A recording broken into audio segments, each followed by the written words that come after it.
बेटा ये हमारा जो मूविंग चार्जेस और मैग्नेटिज्म वाला चैप्टर था उसका सेक्शन 4। तो इसकी जो स्टार्ट है वो बहुत ही सिंपल से डेरिवेशन से हो रही है। ये force between two parallel currents और फिर उसके बेसिस पे एम्पियर की डेफिनेशन। तो अगर तुमको यूनिट्स एंड डायमेंशन वाला चैप्टर याद हो, उसमें कहते थे कि एक एम्पियर का करंट ऐसा करंट है जो अगर दो इनफाइनाइटली लॉन्ग पैरेलल वायर्स हैं जिनके बीच का सेपरेशन 1 मीटर हो, तो उनके बीच में 2 × 10⁻⁻7 न्यूटन का फोर्स पर मीटर पे लगाता है। ठीक है, तो ऐसे जी। डिफाइन करते थे पहले। वो कहाँ से है यही बता रहे हैं। इसका डेरिवेशन बहुत ही सिंपल है, मैं यहीं पर समझा देता हूँ। बेसिकली कह रहे हैं मान लो ए और बी ये दो वायर हैं। फॉर द टाइम बीइंग में आई ए और आई बी दोनों पैरेलल करंट मान लेता हूँ उसमें। ये इनफाइनाइटली लॉन्ग वायर है, इनके बीच का सेपरेशन डी है। तो अगर ये जो इनफाइनाइटली लॉन्ग वायर है इसमें मान लो आई ए में करंट, ए वाले में आई ए करंट जा रहा है, तो इस ए वाले वायर की वजह से बी पे जो मैग्नेटिक फील्ड है, जिसको ये बी ए से डिनोट करते हैं, ये जो बनी, इसकी वैल्यू हो जाएगी mu naught I A upon 2 pi D. इसमें कोई दिक्कत है? नहीं। नहीं। अब कह रहे हैं अगर यहां पर मैं एक एल लेंथ का सेक्शन ले लूं, तो इसके ऊपर जो लगने वाला फोर्स है वो आई बी एल होता है। तो उस फोर्स की value I B into length into B A हो जाएगी। आई बी क्योंकि उस वायर में जो करंट है इंटू उसकी लेंथ इंटू वहां पर जो मैग्नेटिक फील्ड है, जो कि ए में करंट की वजह से वहां पे मैग्नेटिक फील्ड है। तो बी ए की वैल्यू सब्स्टिट्यूट कर दूं तो ये mu naught I one I two या mu naught I A I B upon 2 pi d into length हो जाएगी। और Newton third law of motion से ये दोनों फोर्सेस इक्वल एंड अपोजिट होंगे। मतलब जितना फोर्स ए वाला वायर बी पे लगा रहा होगा उतना ही फोर्स बी वाला वायर ए पे लगा रहा होगा। तो नेट नेट क्या निकल करके आया कि फोर्स पर यूनिट लेंथ, देखो ये स्मॉल एफ से जो चीज डिनोट कर रहे हैं, ये फोर्स पर यूनिट लेंथ है। इसकी value mu naught I A I B upon 2 pi D हो गई। ठीक है, ये एक बात हो गई मैग्नीट्यूड की, इन्होंने अभी इसमें बताया है। लेकिन क्या कहते हैं, अगर हम लोग डायरेक्शन देखने की कोशिश करें तो वापस फिर से फिगर 4.20 देखते हैं। देखो राइट हैंड रूल की वजह से चूंकि आई ए इधर से ऐसे जा रहा है, इसलिए राइट हैंड रूल लगाएंगे तो इसकी वजह से जो वायर बी पे फील्ड है वो नीचे की तरफ जाएगी। ठीक है, जी।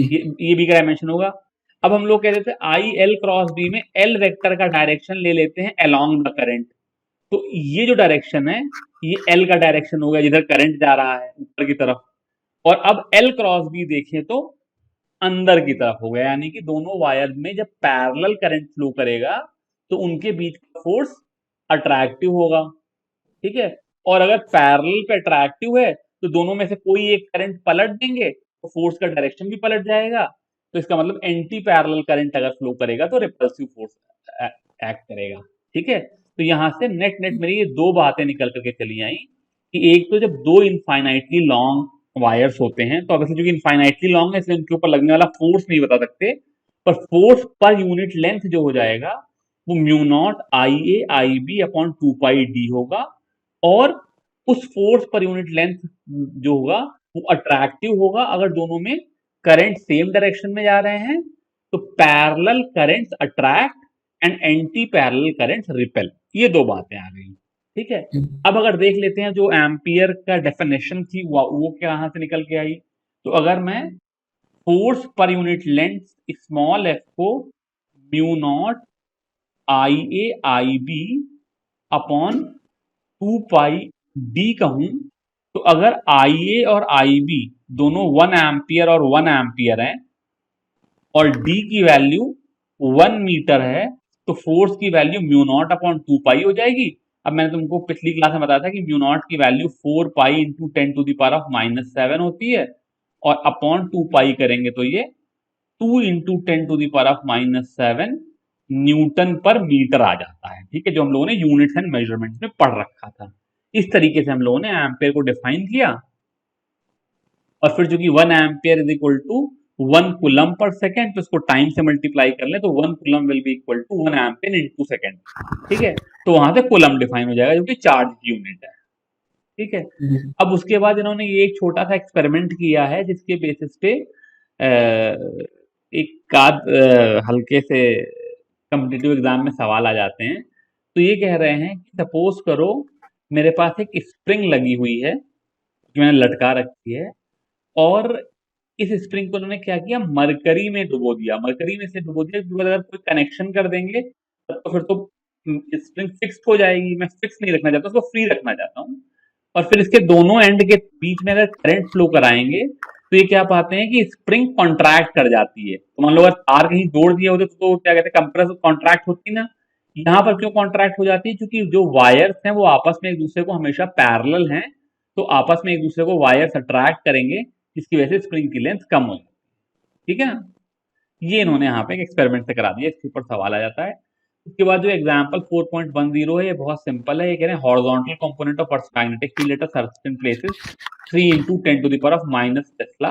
ठीक है, और ये साउथ से नॉर्थ की तरफ है, तो बेसिकली वहां पे मैग्नेटिक फील्ड दे दी।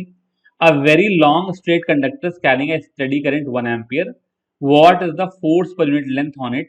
तो बेसिकली ये इस टॉपिक के ऊपर नहीं है, वो IBL वाला फॉर्मूला लग गया। तो फोर्स जो होता है वो IBL होता है, एक्चुअली IBL साइन थीटा होता है। तो यहाँ पर force per unit length IB sign theta हो गया। तो अगर करंट ईस्ट से वेस्ट जा रहा है और फील्ड साउथ से नॉर्थ है तो उनके बीच का एंगल 90 डिग्री हो गया। तो IB साइन थीटा की वैल्यू IB हो गई, कैलकुलेट कर लेंगे। अगर करंट भी साउथ से नॉर्थ जा रहा है और फील्ड भी साउथ से नॉर्थ है तो उनके बीच का एंगल 0 हो गया। इसका मतलब साइन 0 की वैल्यू 0 हो गई, तो उस पर कोई फोर्स नहीं लगेगा। ठीक है, जी ये बात। 4.10 जो है ये बड़ा इंटरेस्टिंग सी चीज है, लेकिन इसको मैं थोड़ा सा इससे अलग हट करके बताना चाहूंगा, इसलिए मैं इसका डेरिवेशन अपनी पावर पॉइंट वाला जो है उस पे करूंगा। ठीक है, पर डायग्राम पहले क्या है समझ लेते हैं। ये कह रहे हैं torque on a current loop. ठीक है, और यहां से एक मैग्नेटिक डाइपोल क्या चीज होती है ये समझाना चाह रहे हैं। तो बड़ी सिंपल सी बात है, एक करंट लूप मैंने यहां पर रख लिया है। एक ऐसा लूप है जिसमें आई करंट कैरी कर रहे हैं। ठीक है, अब इन्होंने थोड़ी सी इसमें शैतानी क्या कर ली, या जो समझ लो बदतमीजी कर ली। इसकी जो लेंथ है उसको बी कह रहे हैं किताब में। ठीक है, नॉर्मली हम लोग ब्रेड्थ को बी कहते थे ना, लेकिन यहाँ पे इसकी लेंथ को बी कह रहे हैं और उसकी जो जी ब्रेड्थ है उसको ए कह रहे हैं। ठीक है, यहाँ नॉर्थ पोल है, साउथ पोल है, तो नॉर्थ से साउथ की तरफ मैग्नेटिक फील्ड होगी। और इसको उन्होंने दो पार्ट में समझाया है। अगर जो मेरा लूप है वो in the plane of magnetic field हो, और दूसरे पार्ट में इन्होंने समझाया है कि अगर ये मैग्नेटिक फील्ड से थोड़ा अलग हटके हो। अभी प्रॉब्लम ये होती है, ये जो फिगर 4.2a है ये आदमी को समझ में नहीं अच्छे से आता है, इसलिए मैं इसको थोड़ा सा इससे अलग हटके समझाने की कोशिश कर रहा हूं। ठीक है, थोड़ा सा वेक्टर्स का प्रयोग करूंगा, लेकिन कोशिश करूंगा कि शायद इससे अच्छा समझा पाऊं। अदरवाइज जो बुक में लिखा है वो बात तो समझ लोगे, एंड रिजल्ट जो है वो निकल करके आ जाएगा। ठीक है, तो मैंने क्या किया,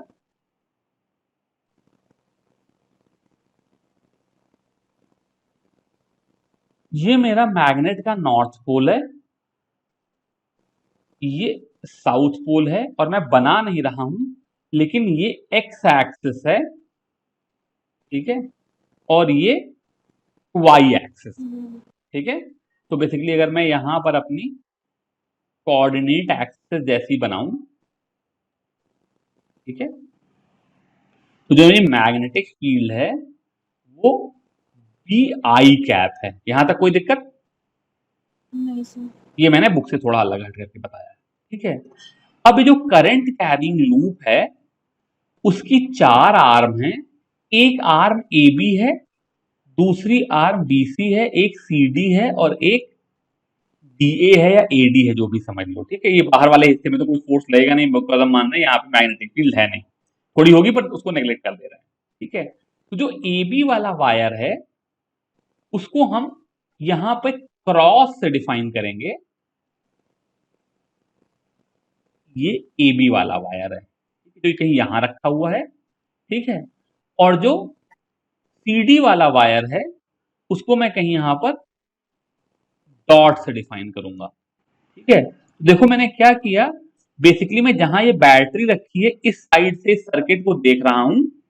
ठीक है, और मेरा जो एबीसीडी लूप है वो फ्लैट ना हो करके थोड़ा सा तिरछा रखा हुआ है। ठीक है, तिरछा वाले लूप को एक साथ कर लेने से क्या फायदा है, जैसे इन्होंने यहां पर थोड़ा सा तिरछा रखा हुआ है, तिरछे वाले लूप को एक साथ तिरछा कर लेने से क्या फायदा है कि हम लोगों को दिक्कत नहीं होगी बाद में, बिकॉज अभी बता रहा हूं, अगर मैं इस तिरछे को रखूं तो ये वाला जो मेरा पॉइंट है ये ए बी है, ए बी ये वाला पॉइंट, फिर बी से सी को जाने वाली लाइन ऐसी दिखाई देगी, जी और फिर ये वाला पॉइंट सी डी और डी से ए को लाने वाली लाइन ऐसी दिखाई देगी, ठीक है ना। ये जो चीज है इसके परपेंडिकुलर एक वेक्टर मैंने बना दिया जिसका नाम m है। अभी इसको परपेंडिकुलर क्यों बनाया है, एक मिनट रुक करके बात करेंगे। और इस m और मैग्नेटिक फील्ड b के बीच का जो एंगल है उसको मैंने थीटा कह दिया। इससे मेरा काम क्या आसान हो गया कि जब मैं थीटा को 90 ले लूंगा तो ये मेरा पिछले वाला केस हो जाएगा, फिगर 4.21 बी वाला, और अगर थीटा को थीटा ले लें तो नॉर्मल केस हो जाएगा। यहां तक कोई दिक्कत है? नहीं सर। नहीं। यहां तक कोई दिक्कत, ठीक है ना। तो क्या हो रहा है, ये वाला जो वायर है, तो अगर मैं फोर्स ऑन ए बी लिखूं, ठीक है, तो ये आई इंटू जो लेंथ वेक्टर है, ठीक है ना, ए बी के लिए जो लेंथ वेक्टर है वो उसका मैग्नीट्यूड बी है, और अगर ध्यान से देखो तो ये एक्स एक्सिस है, ये वाई एक्सिस है, जो क्रॉस हो जाएगा वो माइनस के कैप दिशा में हो जाएगा, ठीक है, जी जी और क्रॉस बी आई हो जाएगा, ठीक है। तो के क्रॉस आई की वैल्यू, के क्रॉस आई की वैल्यू कितनी होती थी? माइनस के क्रॉस आई की वैल्यू जे होती थी। तो ये वाला फोर्स माइनस जे की तरफ लग गया, ये वाला फोर्स नीचे लग रहा है, और ऑब्वियसली इसका magnitude I B capital B है, ठीक है। हाँ? ऐसे ही यहां पे फोर्स देखेंगे तो सब चीजें सेम है, बस खाली करंट का डायरेक्शन पलट गया, मतलब जो बी माइनस के कैप था वो प्लस बी के कैप हो गया, तो force because of C D जो हो जाएगा वो आई बी की हो जाएगा, और ये प्लस जे कैप के अलॉन्ग हो जाएगा, यानी कि यहाँ पे फोर्स ऊपर की तरफ लग रहा होगा। यहां तक कोई दिक्कत? नहीं। हाँ? नहीं सर। एनसीईआरटी में इन्होंने बहुत अच्छे से नहीं दिखाया, लेकिन अगर हम लोग इसको ध्यान से देखें तो जो ये वाला वायर है बीसी, ये एक्स वाई प्लेन में है, ठीक है, और मैग्नेटिक फील्ड एक्स एक्सिस की तरफ है, इसलिए मैं यहां पर लिख दूं फोर्स ऑन बीसी। मैं जानबूझ करके इसका मैग्नीट्यूड नहीं लिखना चाह रहा हूं बिकॉज तुम कंफ्यूज हो जाओगे, पर ये something along minus K cap हो जाएगा, ठीक है, बिकॉज जी देखो जो बीसी वाला वायर है वो ऐसे है, बी से सी इधर जा रहा है और मैग्नेटिक फील्ड इधर है, तो दोनों का क्रॉस प्रोडक्ट लेंगे तो into the plane of paper चला जाएगा। जी ये बात क्लियर हो रही है? हाँ जी सर। बी से सी को जोड़ने वाली लाइन ऐसी है, ये बी से सी को जोड़ने वाला वेक्टर ऐसा है, ठीक है, मैग्नेटिक फील्ड ऐसी है, तो इन दोनों का क्रॉस प्रोडक्ट लेंगे तो अंदर जाएगा। बल्कि अगर तुम यहां पर अब लिखना ही चाहो, जब मैंने एरो बना दिया, जब मैं इसको मिस कर देना चाह रहा था, अगर इसको लिखना चाहो तो ये I into A into B into sine of 90 minus theta along minus K cap हो जाएगा, बिकॉज इन दोनों के बीच का एंगल 90 माइनस थीटा है, तो ये अलोंग माइनस के कैप हो जाएगा। पर इसके मैग्नीट्यूड के चक्कर में पड़ते ही नहीं है, ये ज्यादा अच्छी बात हो जाएगी कि समथिंग माइनस के कैप हो जाएगा। और अगर फोर्स ऑन डी ए लिखेंगे तो एग्जैक्टली सेम थिंग अलोंग के कैप हो जाएगा, ठीक है। जी तो बेसिकली ये दोनों फोर्सेस आपस में कट करके जीरो हो गए, और ये दोनों फोर्सेस आपस में कट करके जीरो हो गए, तो बेसिकली लूप पे लगने वाला नेट फोर्स जीरो जी हो गया, ठीक है। लेकिन ये वाला जो आई बी बी है और ये वाला आई बी बी जो है, ये वाला ये I small B capital B, इन दोनों के बीच में जो ये छोटा सा गैप है, ये लेंथ ए है, अगर ये एंगल थीटा है तो ये 90 माइनस थीटा है, इसलिए ये 90 माइनस थीटा है, इसलिए ये एंगल थीटा हो जाएगा, इसलिए ये a साइन थीटा हो जाएगा। इसलिए जो इनके ऊपर लगने वाला टॉर्क है वो आई बी बी यानी कि फोर्स ए इंटू साइन थीटा। ए साइन थीटा। ठीक है, जी। यहां तक कोई दिक्कत? हम्म, तो इसको मैं जरा सा रब करके क्लियर लिख लूं, फिर बात करते हैं।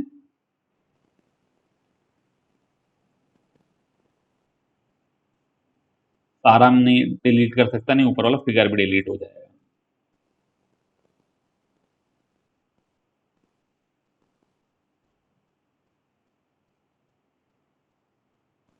तो बेसिकली यहां क्या हो गया, फोर्स इज इक्वल टू 0 और torque is equal to I into A B into magnetic field into sine theta. ठीक है, अब यहां पे पहली बात तो मैं तुमको बता दूं, ये फोर्स 0 इसलिए निकल करके आया क्योंकि ये फील्ड यूनिफॉर्म थी।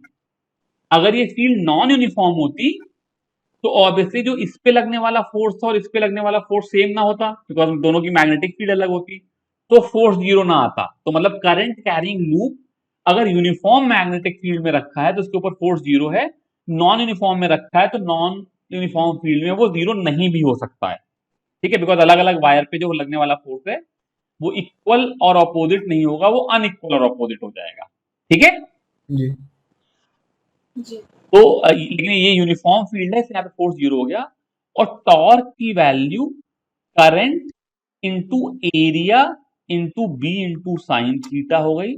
ये जो करंट इंटू एरिया था इसको मैंने एक नया वेक्टर नाम दे दिया मैग्नेटिक मोमेंट, तो ये एम बी साइन थीटा हो गई।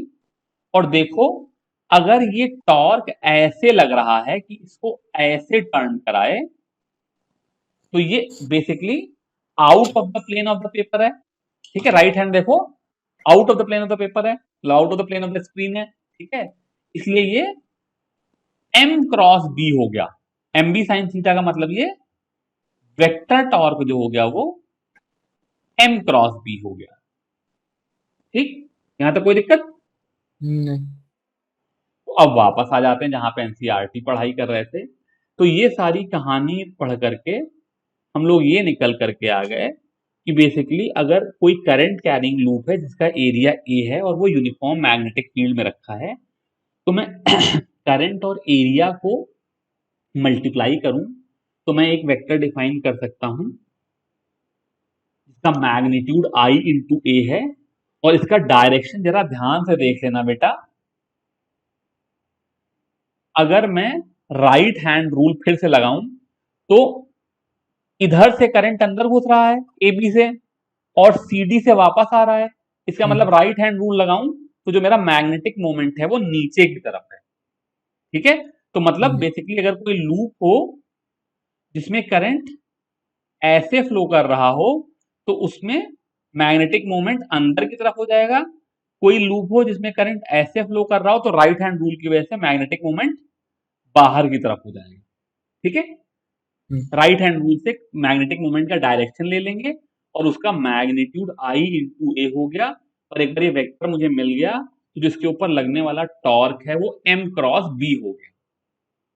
जी। ठीक है, जी। तो इसको मैग्नेटिक मोमेंट इसलिए कहते हैं क्योंकि जैसे इलेक्ट्रोस्टैटिक्स में P cross E is equal to torque होता था, वैसे ही यहाँ पे m cross b is equal to torque है। तो मैग्नेटिक मोमेंट का वही फिजिकल सिग्निफिकेंस है जो डाइपोल का इलेक्ट्रोस्टैटिक्स में होता था।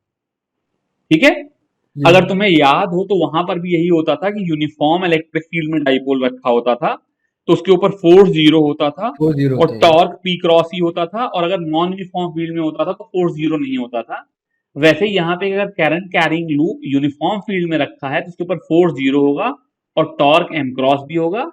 और अगर नॉन यूनिफॉर्म फील्ड में रखा है तो ऑब्वियसली फिर टॉर्क 0 फोर्स 0 नहीं होगा। ठीक है,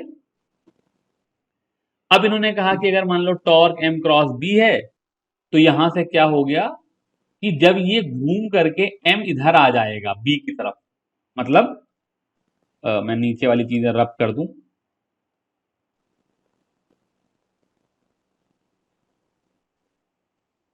तो उन्होंने कहा अगर मैग्नेटिक फील्ड बी इधर की तरफ है और घूम करके एम भी इधर की तरफ आ जाए तो एम क्रॉस बी की वैल्यू 0 हो जाएगी और ये स्टेबल इक्विलिब्रियम हो जाएगा।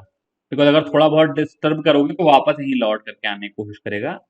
अगर मैग्नेटिक फील्ड बी इधर हो और एम उल्टा जस्ट हो जाए तो भी एम क्रॉस बी 0 हो जाएगा, बिकॉज साइन 180 की वैल्यू 0 होती है, लेकिन ये अनस्टेबल इक्विलिब्रियम होगा। बिकॉज जरा सा भी कोई इसको हिलाएगा, जैसे मान लो तुमने इसको ऐसे कर दिया तो फिर घूम करके इधर की तरफ आ जाएगा। ठीक है, मतलब मान लो मैग्नेटिक फील्ड मेरी इधर की तरफ है, तो अगर मेरी फील्ड के अलोंग मेरा डाइपोल है तो हल्का सा हिलाओगे तो वापस लौट करके यहाँ आ जाएगा। लेकिन अगर फील्ड के अगेंस्ट डाइपोल है तो हल्का सा हिलाओगे तो पूरा टर्न करके दूसरी तरफ चला जाएगा। ठीक है, तो एक इक्विलिब्रियम स्टेबल है, दूसरा अनस्टेबल है। इसको देखने का एक दूसरा तरीका ये भी है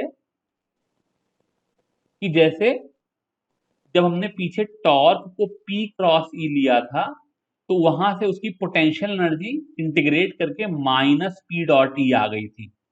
ठीक है, जो कि basically minus PE cos theta होती थी।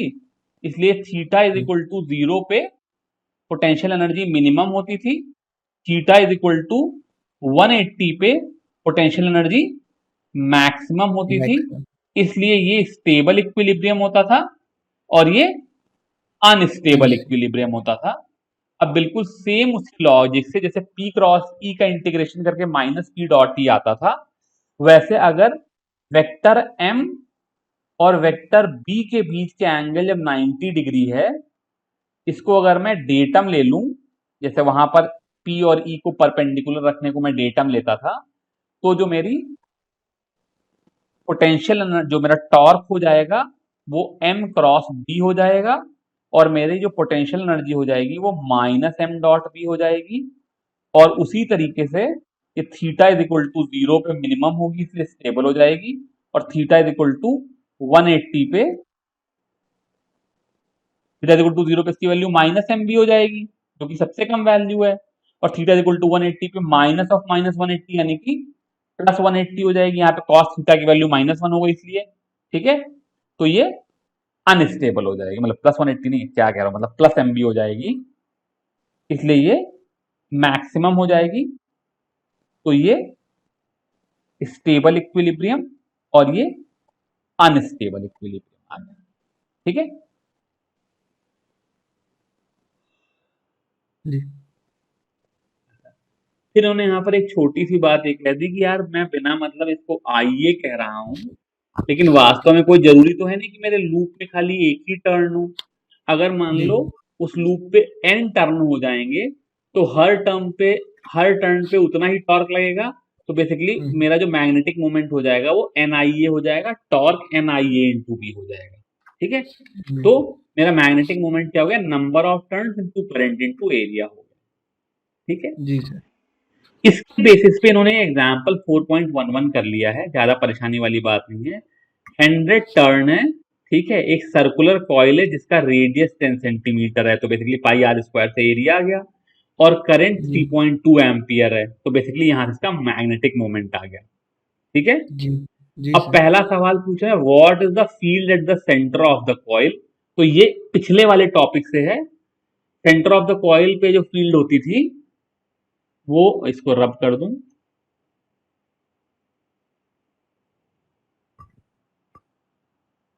कॉइल के सेंटर पे जो फील्ड होती थी वो म्यू नॉट जी sir. N I upon 2 R हो जाएगी।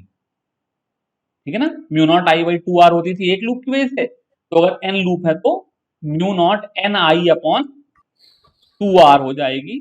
तो मुझे म्यू नॉट की वैल्यू पता ही है, नंबर ऑफ टर्न्स पता है, करंट पता है, रेडियस पता है, तो मैं मैग्नेटिक फील्ड निकाल लूंगा। ये पहला वाला पार्ट हो गया।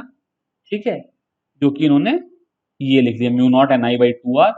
दूसरी बात पूछ रहे हैं what is the magnetic moment of the coil, तो magnetic moment N I A होता है। ठीक है, तो नंबर ऑफ टर्न्स पता है, करंट पता है, एरिया पाई आर स्क्वायर लिख लेंगे, यहां से मैग्नेटिक मोमेंट आ जाएगा। नंबर उन्होंने ऐसे ले लिए कि ये 10 एम्पियर मीटर स्क्वायर आ गया। अब देखो पार्ट सी में क्या पूछ रहे हैं, यहां से आगे करते हैं। The coil is placed in a vertical plane and is free to rotate about a horizontal axis which coincide with its diameter.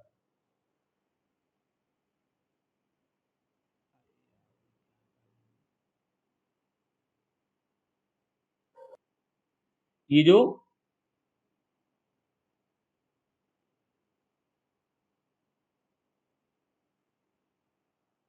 Coil है ये एक जी ऐसे हॉरिजॉन्टल प्लेन में रखी है जिसकी एक्सिस ऐसे पास होती है डायमीटर के अबाउट। ठीक है, हाँ, ये हॉरिजॉन्टल प्लेन में कॉइल है, इसका हम्म, मतलब इसका मैग्नेटिक मोमेंट वर्टिकल है। ठीक है, जी जी सर। फिर कह रहे हैं uniform magnetic field of 2 Tesla in the horizontal direction exist such that the initially the axis of the coil is in the direction of the field. The coil, ओहो मैं गलत बात बोल गया,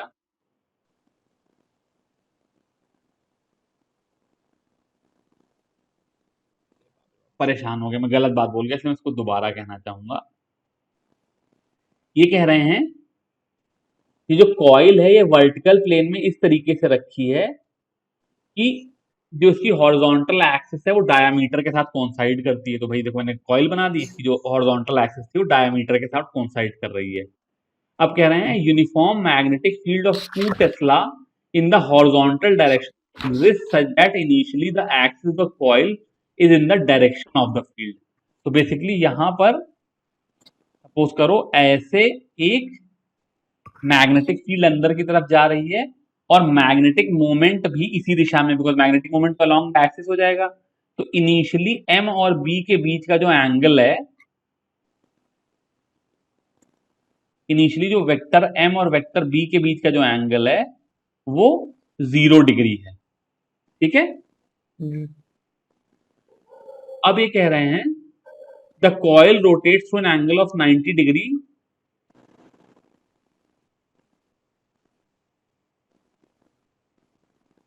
द कॉइल रोटेट्स, आ गया यार, miss हो गया। The coil rotates to an angle of 90 degree under the influence of magnetic field.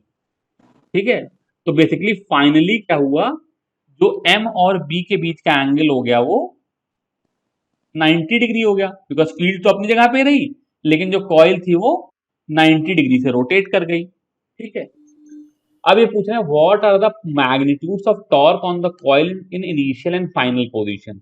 तो इनिशियली क्योंकि थीटा 0 है इसलिए यहां पे टॉर्क जो हो जाएगा वो हो जाएगा M B into sine of 0। तो टॉर्क इनिशियली 0 हो जाएगा, फाइनली टॉर्क हो जाएगा M B into sine 90 degree, इसकी वैल्यू एम इंटू बी हो जाएगी। तो मैग्नेटिक मोमेंट की वैल्यू तो अभी तक निकाल ही चुके थे, मैग्नेटिक फील्ड 2 टेस्ला है, मल्टीप्लाई होकर के फाइनल जो टॉर्क है वो 20 न्यूटन मीटर का हो गया। 10 का मैग्नेटिक मोमेंट और 2 का मैग्नेटिक फील्ड। यहां तक कोई दिक्कत? नहीं सर। नहीं सर। ठीक।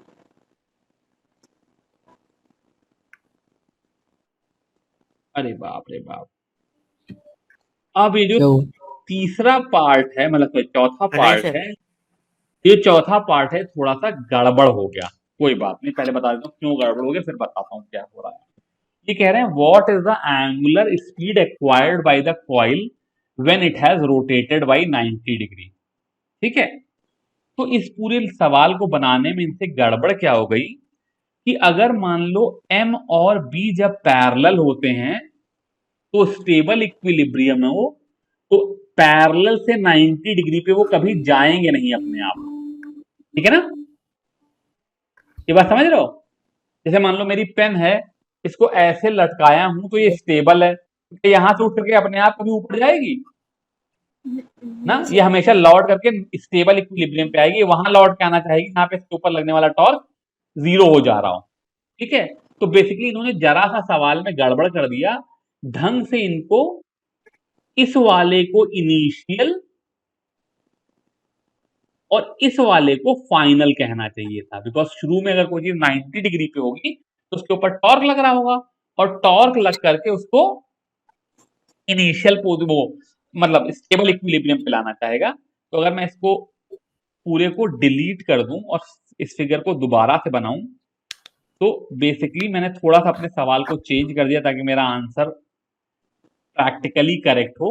तो मेरा इनिशियली क्या स्थिति थी कि जो मेरा मैग्नेटिक मोमेंट था वो मैग्नेटिक फील्ड के साथ 90 डिग्री का एंगल बना रहा था, और इसके ऊपर टॉर्क लगा जिसकी वजह से रोटेट होकर के इधर आ गया, और मेरी फाइनल पोजीशन ये हुई कि मेरी मैग्नेटिक फील्ड और मेरा मैग्नेटिक मोमेंट दोनों पैरेलल हो गए। यहां तक कोई दिक्कत हुआ?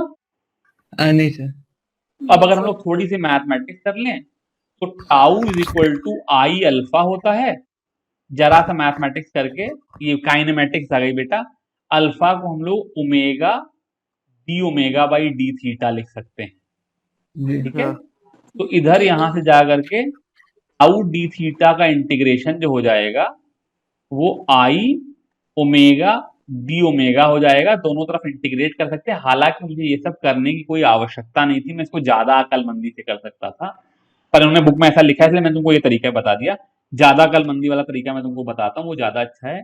भैया जब ये 90 डिग्री से 0 डिग्री पे आया तो जो चेंज इन पोटेंशियल एनर्जी हुई, potential energy final minus potential energy initial हो गई, ठीक है। पोटेंशियल एनर्जी फाइनल है minus M B into cos 0, because finally दोनों पैरेलल हो गए। और पोटेंशियल एनर्जी इनिशियल है 0, बिकॉज जब दोनों 90 डिग्री पे तो कॉस 90 की वैल्यू 0 होती है। तो बेसिकली जब ये यहां से यहां आया तो उसकी पोटेंशियल एनर्जी एम बी से डिक्रीज हुई, ठीक है। इसलिए काइनेटिक एनर्जी का जो चेंज हो जाएगा वो प्लस एम बी हो जाएगा। जितना पोटेंशियल एनर्जी तुम कोई लूज करते हो उतना ही वो काइनेटिक एनर्जी गेन करता है, जिसको मैं हाफ आई ओमेगा स्क्वायर से इक्वेट कर सकता हूं, ठीक है। पीछे वाला भी रिजल्ट लेता तो यहाँ पे एम बी साइन थीटा का इंटीग्रेशन करता तो एम बी आ जाता, और आई ओमेगा डी ओमेगा का इंटीग्रेशन करता तो ओमेगा डी ओमेगा का इंटीग्रेशन ओमेगा स्क्वायर बाई 2 आ जाता। तो बेसिकली काइनेटिक एनर्जी हो जाती और ये वर्क डन हो जाता, ठीक है। तो यहाँ पे बेसिकली वर्क डन और खुद से इंटीग्रेट करके निकालने की बजाय change in potential energy is equal to gain in kinetic energy, मतलब decrease in potential energy equal to gain in kinetic energy कर लिया। यहां से ओमेगा की वैल्यू 2mb अपॉन आई का रूट आ गई, ठीक है। तो वही I omega D omega is equal to M B sine theta लिख करके इंटीग्रेट करके ओमेगा की value root of 2mb by I आ गई, जहां पे आई इसका मोमेंट ऑफ इनर्शिया है। सारी वैल्यूज डाल करके हमने ओमेगा की वैल्यू निकाली, ठीक है। तो जैसे हम लोग टॉर्क वहां लगा रहे थे डाइपोल में, वैसा ही टॉर्क यहां भी लग रहा है, बस खाली पीई की जगह पर एम बी साइन थीटा हो गया, और मैग्नेटिक जो पोटेंशियल एनर्जी हो गई वो minus M B cos theta हो गई, ठीक है। एग्जाम्पल 4.12 कर लेते हैं। ये कह रहे हैं current carrying loop lies in smooth horizontal plane, can a uniform magnetic field be set up in such a manner that the loop turns around itself, ठीक है, that it turns about the vertical axis, ठीक है। तो ये बड़ा interesting सवाल है। Basically ये करंट कैरिंग लूप है, तो ये कह रहे हैं कि ये ऐसे नाचने लगे, ठीक है, ऐसे गोल गोल, मतलब वर्टिकल एक्सिस के अबाउट नाचने लगे। तो वर्टिकल एक्सिस के अबाउट नाचेगा तो उसका तो मैग्नेटिक मोमेंट का डायरेक्शन चेंज ही नहीं होगा, जबकि टॉर्क तो इसीलिए लगता है कि वो मैग्नेटिक मोमेंट को along the magnetic field align कर ले। तो इसका आंसर हो गया कि नो, बिकॉज जो टॉर्क है वो टॉर्क एम को बी के अलोंग अलाइन करने की कोशिश करता है इस तरीके से गोल गोल नचाने से, तो जो एम और बी के बीच का एंगल उसमें कोई चेंज ही नहीं आएगा, ठीक है। दूसरा पार्ट कह रहे हैं current carrying loop is located in uniform external magnetic field, if the loop is free to turn what is the orientation of stable equilibrium. तो 0 डिग्री वाली बात हम लोग कह चुके हैं। Show that in this orientation the flux of the total field is maximum. अरे बाप रे बाप, तो भाई ये तो बिना मतलब की बदतमीजी कर ली इन्होंने। Flux of the total field तो बिना मतलब भी बात कर रहे हैं, क्योंकि देखो जो मैग्नेटिक फील्ड ये खुद अपने अंदर क्रिएट करेगा वो तो हमेशा जो भी उसकी मैग्नीट्यूड होगी वो तो हमेशा उतनी ही रहेगी। ठीक है, जैसे मान लो करंट कैरिंग लूप है, उसकी वजह से उसके अंदर कुछ फील्ड है और फील्ड की वजह से कुछ फ्लक्स है, तो उसको चाहे दाएं बाएं जिधर भी घुमाओ उसी तरह से फील्ड भी घूम जाएगी, तो फ्लक्स की वैल्यू उतनी ही रहेगी। ठीक है, तो जो अपना फ्लक्स है उसको कैलकुलेट करना बहुत मुश्किल है, लेकिन उसकी वैल्यू तो कांस्टेंट है, इसलिए उसके बारे में चिंता ही नहीं करनी है। जो एक्सटर्नल फील्ड है उसकी वजह से जो मैग्नेटिक फील्ड का फ्लक्स है, वो बेसिकली अगर ये एरिया है और ये मैग्नेटिक फील्ड है, तो वो बी ए कॉस थीटा हो जाएगा, और ये मैक्सिमम तब हो जाएगा जब कॉस थीटा की वैल्यू 1 हो जाए, यानी कि जब theta is equal to 0 degree हो जाए। तो बेसिकली इधर देखो, अगर ये मेरी मैग्नेटिक फील्ड इस तरीके से और मेरे पास एक करंट कैरिंग लूप है, तो ऐसे रखेंगे तो कोई फ्लक्स इसके थ्रू पास ही नहीं करेगा, जैसे जैसे घुमाते घुमाते इसको ऐसे रख देंगे तब इसका फ्लक्स मैक्सिमम हो जाएगा। ठीक है, तो इनका फ्लक्स तब मैक्सिमम हो जाएगा जब करंट कैरिंग लूप का जो मैग्नेटिक मोमेंट वेक्टर है वो मैग्नेटिक फील्ड के अलोंग अलाइन हो जाए। सी पार्ट में कह रहे हैं loop of irregular shape carrying current is located in external magnetic field, if the wire is flexible why does it changes to a circular shape. तो इसको देखने के दो नजरिए हैं, पर मैं तुमको दोनों तरीके से बता देता हूं। मान लो ये मेरा जो स्पेस है, ये सब बातें यार मुझे ढंग से करनी नहीं चाहिए, ये सब तुम लोगों को करनी चाहिए, पर चलो कोई बता दे रहा हूं। यहां पर एक मैग्नेटिक फील्ड है इस तरीके, ठीक है, हाँ, और जी मान लो यहां पर एक वायर रखा है जो कि कुछ इस तरीके से आड़ा तिरछा रखा है। ठीक है, हाँ, यहाँ कोई दिक्कत, मतलब ये सर्कल नहीं रखा है। नहीं सर। ठीक है, तो हम्म, एक मिनट रुक जाओ, एक मिनट सोचने को बेटा।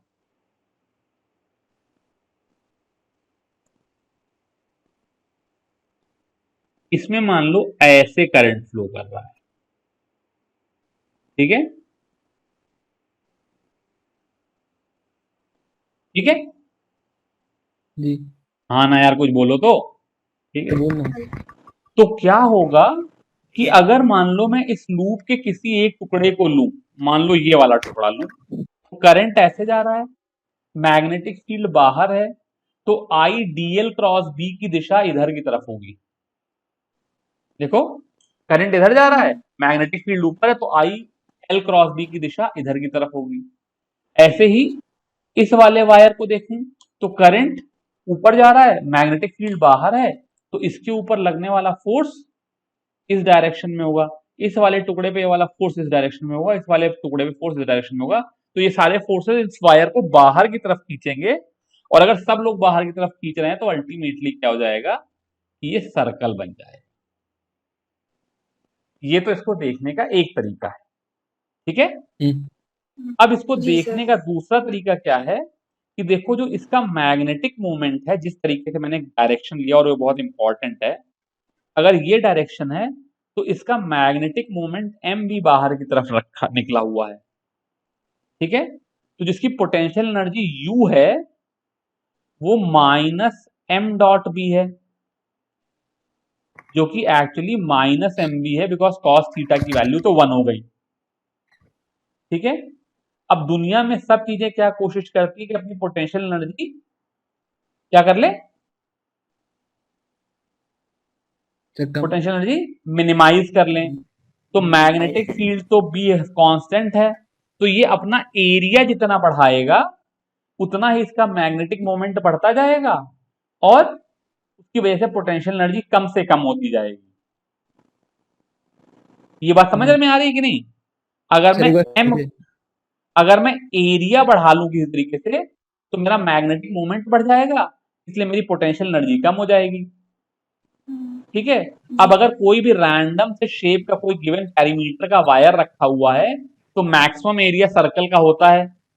ठीक है, इसलिए वो तब तक खींचता जाएगा, अपना एरिया तब तक बढ़ाता जाएगा जब तक उसको वापस से सर्कल ना बना ले। ठीक है, तो जो पहला वाला आर्गुमेंट था वो फोर्स वाला आर्गुमेंट था कि किस तरीके से फोर्स बाहर की तरफ लग रहे हैं जिससे वायर खींच करके सर्कल बन जाएगा, और जो दूसरा वाला आर्गुमेंट है ये ये एनर्जी वाला आर्गुमेंट है कि वो अपनी एनर्जी मिनिमाइज करने की कोशिश कर रहा है, ताकि जो एरिया है वो मैक्सिमाइज हो जाए और पोटेंशियल एनर्जी मिनिमाइज हो जाए। ठीक है, दोनों ही चीजों की वजह से वो सर्कल बना लेगा। ये एग्जाम्पल, ये क्या कहते हैं, इसका रीजन हो गया। एग्जाम्पल 4.12 हो गया। अब यहाँ पर उन्होंने बड़ी इंटरेस्टिंग सी एक बात बताई कि हम लोगों ने पीछे एक छोटा सा डेरिवेशन किया था कि अगर मान लो मेरे पास कोई करंट कैरिंग लूप है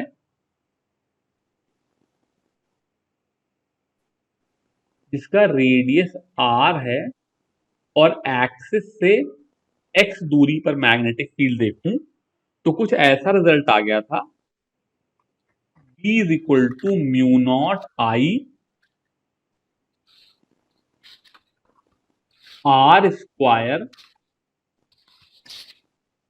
upon 2 R square plus X square की पावर 3/2। ये बात याद आई तुमको? हाँ तो लोगों ने कहा यार ऐसा करते हैं, इसको पाई से मल्टीप्लाई डिवाइड कर लेते हैं। किसी को बुरा लगा? नहीं और फिर चूंकि इसका कांस्टेंट म्यू नॉट अपॉन 4 पाई होता है, इसलिए इसको 4 से मल्टीप्लाई करके इंटू 2 कर लेते हैं। ठीक है, तो जो मैग्नेटिक फील्ड हो गई उसका फॉर्मूला होगा mu naught upon 4 pi, mu naught upon 4 pi into 2 into I into pi R square को मैं इसका मैग्नेटिक मोमेंट कह सकता हूं, क्योंकि आई करंट है और पाई आर स्क्वायर इसमें एरिया है। ठीक है, तो mu naught upon 4 pi into 2 into M upon R square plus X square की पावर 3/2। ठीक है, अगर x very very greater than r है, मतलब मैं लूप से थोड़ा दूर पे बैठा हूं, तो ये करीब करीब x क्यूब हो जाएगा। ठीक है, तो जो मैग्नेटिक फील्ड का फॉर्मूला निकल करके आया वो वैसा ही हो गया जैसे इलेक्ट्रिक फील्ड का फॉर्मूला एक्सियल पोजीशन पे 1/4 pi epsilon naught 2p upon X cube आ जाता था। याद है? अगर कोई डाइपोल होता था p मैग्नेट डाइपोल मोमेंट का और एक्सिस पे फील्ड निकालते थे तो E की value 1/4 pi epsilon not 2p/x³ हो जाती थी। ठीक उसी तरीके से एक करंट कैरिंग लूप की एक्सिस पे at a far away point magnetic field में constant mu naught upon 4 pi into 2m upon x³ आ गया। ठीक है, हाँ ना बोलो भाई, किस पे इलेक्ट्रिक फील्ड का फॉर्मूला नहीं आता? ठीक है, तो इस चीज को देखने के बाद लोगों ने क्या कहा, पीछे हम लोग टॉर्क को एम बी लिख ले रहे थे, जैसे एम क्रॉस बी लिख रहे थे, तो लोग कह रहे हैं कि बेसिकली क्या हो रहा है, जहां पे म्यू नॉट है इलेक्ट्रोस्टैटिक में वहीं पे 1/एप्सिलॉन नॉट है। जैसे म्यू नॉट अपॉन 4 पाई वैसे 1/एप्सिलॉन नॉट इंटू 4 पाई। जैसे यहाँ पे मैग्नेटिक मोमेंट है वैसे वहां पे डाइपोल मोमेंट है। जैसे यहाँ पे मैग्नेटिक फील्ड है वैसे वहां पे इलेक्ट्रोस्टैटिक फील्ड है। तो वहां के फॉर्मूले यहाँ पे, यहाँ के फॉर्मूले वहां पे लगा सकते हैं। वहां पे ठीक है, तो वहां वाले सारे फॉर्मूले यहाँ वाले फॉर्मूले को याद करने के लिए काम में आ जाएंगे, बल्कि उससे ज्यादा भी एक यूज कर सकते हैं। इन्होंने कहा कि सपोज करो मेरे पास एक ये छोटा सा करंट कैरिंग लूप है, ठीक है, जिसका मैग्नेटिक मोमेंट m ऐसे है और इक्विटोरियल पोजीशन पर ये दूरी अगर x है, यहां पर कोई मैग्नेटिक फील्ड पूछे तो कैसे बताएंगे? तो उन्होंने कहा कि भाई अगर मान लो मैग्नेटिक की बजाय डाइपोल मोमेंट होता तो इक्वेटोरियल पोजीशन पे इलेक्ट्रिक फील्ड E की value 1/4 pi epsilon not into minus p upon x³ हो जाती थी। है ये डेरिवेशन इलेक्ट्रोस्टैट्स में एक्सियल पोजीशन पे 90 डिग्री पे जो इलेक्ट्रिक फील्ड होती थी वो 1/4 pi epsilon not minus p upon x³ हो जाती थी। मतलब p के अपोजिट डायरेक्शन में ये इलेक्ट्रिक फील्ड ऐसे चल करके आती थी और घूम करके ऐसे उल्टे डायरेक्शन में हो जाती थी। ठीक है, तो इलेक्ट्रिक फील्ड का magnitude opposite to the dipole, और उसका मैग्नीट्यूड जो होता था वो 1/4 direction opposite to the dipole, और उसका magnitude 1/4 p by X cube हो जाता था। तो इसी लॉजिक को लगा के b की वैल्यू हो जाएगी μ0/4 इंटू -m/x³। इसका मतलब अगर m मेरा राइट हैंड साइड पे है तो यहाँ magnetic field left hand side पे होगी, जो कि होगी ही बिकॉज करंट जो मैग्नेटिक फील्ड है वो ऐसे चल करके आएगी और यहाँ उल्टा डायरेक्शन बनाएगी, और उसका मैग्नीट्यूड m/x³ इंटू μ0/4 हो जाएगा।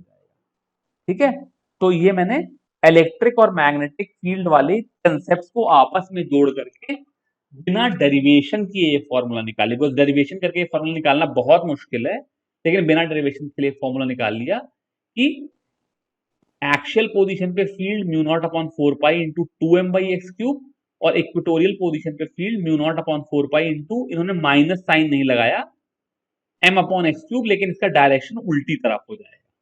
ठीक है, तो हम लोग क्या कहते हैं, मैग्नेटिक मोमेंट से वैसे ही फील्ड निकाल सकते हैं जैसे डाइपोल की वजह से निकाल सकते हैं।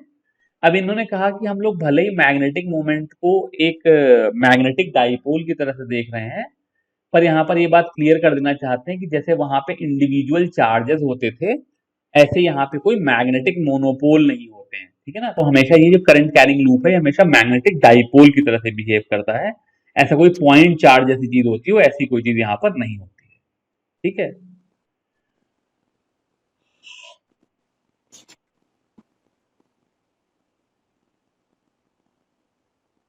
अच्छा, अब क्या कहते हैं, इन्होंने यहां पर एक छोटी सी बात ये बताई कि एम्पियर ने ये बताया कि भाई जैसे पहले लोग सोचते थे कि जो डाइपोल्स हैं उनमें कहीं कोई एक प्लस एम चार्ज एक माइनस एम चार्ज जैसी कोई चीज होती होगी। तो एम्पियर ने ये बात बताई कि दुनिया में जितना भी मैग्नेटिज्म हमको दिखाई देता है वो सारा किसी न किसी करंट कैरिंग लूप की वजह से होता है। ठीक है, क्या बताया? This led Ampere to suggest that all magnetism is due to circulating currents. This seems to be partly true, and no magnetic monopoles have been so far discovered. ठीक है ना, लेकिन इसको partly true इसलिए कहा क्योंकि जो एलिमेंट्री पार्टिकल होते हैं जैसे इलेक्ट्रॉन और प्रोटॉन, उसमें क्या कहते हैं, बिना सर्कुलेटिंग करंट के भी इंट्रिंसिक मैग्नेटिक मोमेंट होता है, लेकिन उसकी जो सारी फिजिक्स है वो बहुत डिफिकल्ट है, वो हम लोग नहीं पढ़ेंगे। ठीक है, तो मतलब बेसिकली मैक्रोस्कोपिक चीजों को, जो चीजों को हम लोग डे टू डे लाइफ में देख रहे हैं, उनमें सब में जहां पर भी कहीं पर मैग्नेटिक मोमेंट है वो करंट कैरिंग लूप की वजह से ही है। कहीं पर कोई मैग्नेटिक मोनोपोल जैसी चीज, जैसे प्लस और माइनस चार्ज होते हैं, वैसे ही प्लस और माइनस मैग्नेटिक पोल्स जैसी चीज नहीं पाई जाती। ठीक है, तो बेसिकली इस पूरे टॉपिक में क्या निकल करके आया कि जैसे हम लोग डाइपोल को प्ले करते थे इलेक्ट्रोस्टैट्स में, सेम वही फॉर्मूले हम लोग मैग्नेटिक मोमेंट को यूज करके यहाँ पर लगा सकते हैं, उसकी वजह से मैग्नेटिक फील्ड वगैरह निकाल सकते हैं। ठीक है जी, ये सर। अब ये 4.10.3 में ये क्या कह रहे हैं, इन्होंने कहा ये हाइड्रोजन लाइक एटम को देख रहे हैं। ठीक है, बोर का जैसा मॉडल था, तो न्यूक्लियस पे एक Zd का चार्ज है, इसके चारों तरफ से एक इलेक्ट्रॉन रिवॉल्व कर रहा है। तो ये कह रहे हैं जो इलेक्ट्रॉन है, अगर इलेक्ट्रॉन रिवॉल्व कर रहा है तो उसकी वजह से जो करंट हो जाएगा उसको E अपॉन टाइम पीरियड कह सकते हैं, बिकॉज एक टाइम पीरियड में वो इलेक्ट्रॉन एक बार क्रॉस कर रहा है तो E चार्ज क्रॉस कर रहा है। ठीक है, और जो टाइम पीरियड है उसको हम लोग 2πr/v कह सकते हैं। इसका मतलब जो करंट की वैल्यू हो गई वो हो गई EV अपॉन 2πr। ठीक है, यहां तक कोई दिक्कत नहीं। अब कह रहे हैं इसका जो मैग्नेटिक मोमेंट हो जाएगा वो I इंटू πr² हो जाएगा। तो अगर इसको मैं EV अपॉन 2πr को πr² से मल्टीप्लाई कर दूं, ऊपर नीचे πr कट गया, यहाँ पे EVr बच गया। तो एक इलेक्ट्रॉन जो कि एटम में चारों तरफ रिवॉल्व कर रहा है, उसका मैग्नेटिक मोमेंट EVr बाई 2 हो गया। यहां तक कोई दिक्कत? नहीं। नहीं सर। अब यहां जरा परेशान ना होना बिटिया, क्योंकि क्या कहते हैं मामला थोड़ा सा गड़बड़ हो रहा है। हम लोगों ने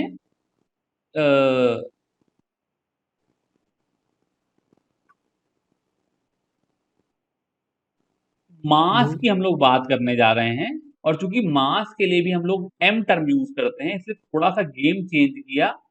जिस मैग्नेटिक मोमेंट को अभी तक मैं m से डिनोट कर रहा था, इस मैग्नेटिक मोमेंट को हम लोग म्यू से डिनोट कर देते हैं। ठीक है,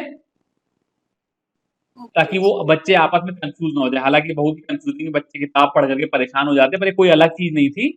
क्योंकि हम लोग मास के लिए भी हम यूज करते हैं और मैग्नेटिक मोमेंट के लिए भी हम यूज करते हैं, इसलिए हमने क्या किया कि मैग्नेटिक मोमेंट को m ना कह करके म्यू कहना शुरू कर दिया। ठीक है, तो मैग्नेटिक मोमेंट की value E V R by 2 हो गई। इसको मैं E by 2m into M V R लिख सकता हूं।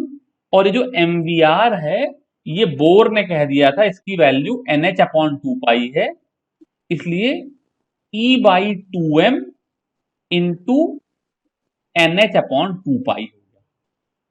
ठीक है, जी सर। हाँ, या basically magnetic moment E by 2m into L हो गया, जहां पे एल एंगुलर मोमेंटम हो गया। ठीक है, कोई कष्ट? नहीं। धीमे से नहीं sir. Current by charge by time को करंट लिख लिया, टाइम को 2 पाई आर बाई वी लिख लिया, और फिर करंट को पाई आर स्क्वायर से मल्टीप्लाई करके मैग्नेटिक मोमेंट लिख लिया, और फिर मास के ऊपर नीचे डिवाइड करके एमवीआर को एंगुलर मोमेंटम लिख लिया। ठीक है, हाँ। अब इन्होंने यहां पर पहला छोटा सा बदतमीजी क्या कर दी, जो इनको पहले ही कर देनी चाहिए थी, लेकिन मैंने पहले इसलिए नहीं की बिकॉज एनसीईआरटी में से कर रखा था। वास्तव में जो करंट है वो ई बाई टी ना होकर के माइनस ई बाई टी है, बिकॉज इलेक्ट्रॉन नेगेटिवली चार्ज है, तो जिस दिशा में इलेक्ट्रॉन जा रहा है करंट उसका नेगेटिव है ना, मतलब उसके ऑपोजिट डायरेक्शन में। मान लो मेरा करंट ऐसे, मेरा इलेक्ट्रॉन ऐसे ऐसे चल रहा है, तो मैं करंट का डायरेक्शन उल्टा मानूंगा ना। इलेक्ट्रॉन तो नेगेटिवली चार्ज, इलेक्ट्रॉन का चार्ज जी। ई कहाँ है, इलेक्ट्रॉन का चार्ज तो माइनस ही है। तो यस ये सर। सब जगह इनको ढंग से माइनस साइन लगाना चाहिए था, यहां माइनस यस साइन लगाना चाहिए था, यहां माइनस साइन लगाना चाहिए था, यहां माइनस साइन लगाना चाहिए था। इन्होंने पहले तो नहीं लगाया, लेकिन यहां तक नहीं लगाया, फिर यहां पर आकर के इन्होंने माइनस साइन लगा दिया। तो पहला रिलेशन ये निकल करके आया कि मैग्नेटिक मोमेंट और एंगुलर मोमेंटम का रेशो किसी भी सर्किट, मतलब किसी भी ऑर्बिटल में कांस्टेंट होता है, और इसकी वैल्यू ई अपॉन 2m या माइनस ई अपॉन 2m होती है। मतलब माइनस साइन का मतलब ये है कि अगर एंगुलर मोमेंटम वेक्टर इधर की तरफ है, तो मैग्नेटिक मोमेंट वेक्टर उसका ऑपोजिट दिशा में होगा, बिकॉज ऑब्वियसली जिधर करंट कैरी, जिधर इलेक्ट्रॉन मूव कर रहा है, करंट उसके ऑपोजिट डायरेक्शन में मूव कर रहा है। ठीक है, ये जो ई बाई 2m है, ये एक तरह का फंडामेंटल कांस्टेंट है। तो मतलब चाहे ग्राउंड स्टेट में हो चाहे एनएस स्टेट में हो, इसकी वैल्यू हमेशा, मैग्नेटिक मोमेंट और एंगुलर मोमेंटम दोनों का रेशो हमेशा कांस्टेंट रहेगा। इसका लोगों ने एक नाम दे दिया गायरो मैग्नेटिक रेशो। ठीक है, तो किसी भी ऑर्बिट में अगर हाइड्रोजन लाइक एटम है और इलेक्ट्रॉन रिवॉल्व कर रहा है, तो उसके मैग्नेटिक मोमेंट और एंगुलर मोमेंटम का मैग्नीट्यूड, फिर से वो माइनस साइन हटा दिया बिकॉज ऑब्वियसली वो खाली डायरेक्शन दे रहा है, उसकी वैल्यू ई बाई 2m होगी।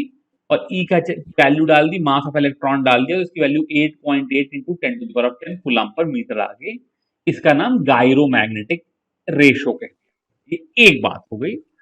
दूसरी बात वही जो मैंने कही कि बोर का मॉडल डाल दें, तो एल की जगह पे NH अपॉन 2 पाई कर लेंगे, तो जो मेरा मैग्नेटिक मोमेंट आ गया, ये दूसरा वाला रिजल्ट आ गया, जो मैग्नेटिक मोमेंट आ गया वो n इंटू ई एच अपॉन, अरे गलत लिख दिया भाई, 2 और 2 मल्टीप्लाई होकर के 4 पाई एम हो जाएंगे। ठीक है ना, वैसे तो ढंग से माइनस साइन लगाना चाहिए था, बट अगर मैं मैग्नीट्यूड खाली लिख रहा हूं, तो जो मैग्नेटिक मोमेंट का मैग्नीट्यूड है वो E H upon 4 pi M ground state में, E H upon 4 pi M into 2 first excited state में, E H upon 4 pi M into 3 second excited state में यानी कि थर्ड लेवल में इस तरीके से आ जाएगा। ठीक है, हाँ। तो बेसिकली जैसे जैसे हम एक स्टेट से दूसरे स्टेट पे जाएंगे वैसे वैसे मेरा मैग्नेटिक मोमेंट एक एक नंबर से बढ़ता जाएगा। तो जो ई एच अपॉन 4πm है ये अपने आप में तो सारे कांस्टेंट हैं। ठीक है, ई भी कांस्टेंट ऑफ है, इलेक्ट्रॉन का चार्ज एच की वैल्यू भी कांस्टेंट है, 4π भी कांस्टेंट है, मास ऑफ द इलेक्ट्रॉन भी कांस्टेंट है। तो सबकी वैल्यू निकालें तो जो ये वैल्यू आती है 9.27 इंटू 10⁻⁻24 एम्पियर मीटर स्क्वायर होती है। इसको हम लोगों ने कहा कि भैया जो इलेक्ट्रॉन का मैग्नेटिक मोमेंट होगा या तो इतना होगा या इसका डबल होगा, इसका ट्रिपल होगा। तो यहां से हम लोगों ने इस यूनिट का इस चीज का एक नया नाम रख दिया, इसको बोलते हैं बोर मैग्नेटॉन। तुमने अगर कभी एटॉमिक स्ट्रक्चर वगैरह में पढ़ा होगा तो मैग्नेटिक मोमेंट की यूनिट बोर मैग्नेटॉन बोर होती है। मैग्नेटॉन। ठीक है, जो कि 9.27 इंटू 10⁻⁻24 एम्पियर मीटर स्क्वायर निकल करके आ गई। तो बेसिकली ग्राउंड स्टेट में मैग्नेटिक मोमेंट की value 1 Bohr magneton, n is equal to 2 में 2 Bohr magneton, n is equal to 3 में 3 बोर मैग्नेटॉन, ऐसे हो जाएगी। ठीक है, जी सर। ठीक है, ये ठीक है। अब उसके बाद यहां से बदतमीजी शुरू हो गई। इन्होंने कहा ये जो मैग्नेटिक मोमेंट है इसके लिए जो हम लोग नाम देते हैं उसको बोलते हैं ऑर्बिटल मैग्नेटिक मोमेंट, बिकॉज ये इलेक्ट्रॉन अपने ऑर्बिट में घूम रहा है इसलिए हम इसको ऑर्बिटल मैग्नेटिक मोमेंट कहते हैं। ठीक है, अब ये कह रहे हैं इस ऑर्बिटल मैग्नेटिक मोमेंट के अलावा भी इलेक्ट्रॉन का एक अपना इंट्रिंसिक मैग्नेटिक मोमेंट होता है जिसको हम लोग स्पिन मैग्नेटिक मोमेंट कहते हैं। अगर तुमको याद हो तो एक शब्द आता था स्पिन क्वांटम नंबर एस। ठीक है, हाँ हाँ जी सर। वो उसका इंट्रिंसिक मैग्नेटिक मोमेंट है, इसका चलने से कोई लेना देना नहीं है। अगर मतलब एक इलेक्ट्रॉन मेरे पास रखा हो तो उसका मैग्नेटिक मोमेंट है। शुरुआत में लोगों को लगता था ये जो स्पिन मैग्नेटिक मोमेंट है वो इस वजह से है बिकॉज इलेक्ट्रॉन अपनी एक्सिस पे स्पिन कर रहा है। ठीक है, हाँ। लेकिन अब लोगों को पता चला कि ऐसा कुछ नहीं है। ये जो ये जो स्पिन एंगुलर मोमेंटम है किसी स्पिन की वजह से नहीं होता, ये इलेक्ट्रॉन की इंट्रिंसिक प्रॉपर्टी है। और जो तमाम तरह का मैग्नेटिज्म हम लोग नेचर में देखते हैं वो इसी स्पिन मैग्नेटिक मोमेंट की वजह से होता है। ये क्यों होता है? तो जैसे एम्पियर ने बताया कि सारे मैग्नेटिक मोमेंट करंट की वजह से होते हैं और यहाँ तो कोई करंट है नहीं। ये क्यों होता है ये हमारी 12th क्लास में हमारी समझने की औकात नहीं है। एक्चुअली मैं इतना बड़ा हो गया हूँ आज तक मैं भी नहीं जानता, सिर्फ कुछ क्वांटम मैकेनिकल रीजन है और जितनी पढ़ाई मैंने की है मुझे भी नहीं पता है क्यों होता है। तो बस ये समझ लो कि ये जो स्पिन मैग्नेटिक मोमेंट है स्पिन की वजह से नहीं होता है, ये उस इलेक्ट्रॉन के मैग्नेट के अंदर कोई एक इंट्रिंसिक प्रॉपर्टी उसमें नेचुरल पहले से ही है। ठीक है, इसके साथ ही हम लोग electron in hydrogen like atom के मैग्नेटिक मोमेंट और एंगुलर मोमेंटम का रिलेशन और मैग्नेटिक मोमेंट की वैल्यू इस तरह की सारी कैलकुलेशन कर पाए। तो बेसिकली वो तो मूविंग चार्ज है उसकी वजह से करंट निकाल करके हम सब काम निकाल सकते हैं। ये डेरिवेशन खत्म हो गया। तो इसके साथ हम लोगों ने जो मैग्नेटिक मोमेंट वाला पोर्शन था ये खत्म कर लिया। मूविंग कॉइल गैल्वेनोमीटर वाला पार्ट हम लोग अगले सेक्शन में करेंगे। मैंने पहले सोचा था कि मैं 4 सेक्शन में चैप्टर खत्म कर लूंगा पर कोई बात नहीं, 5 सेक्शन में होगा। अभी के लिए इतना ही। Thank you very much.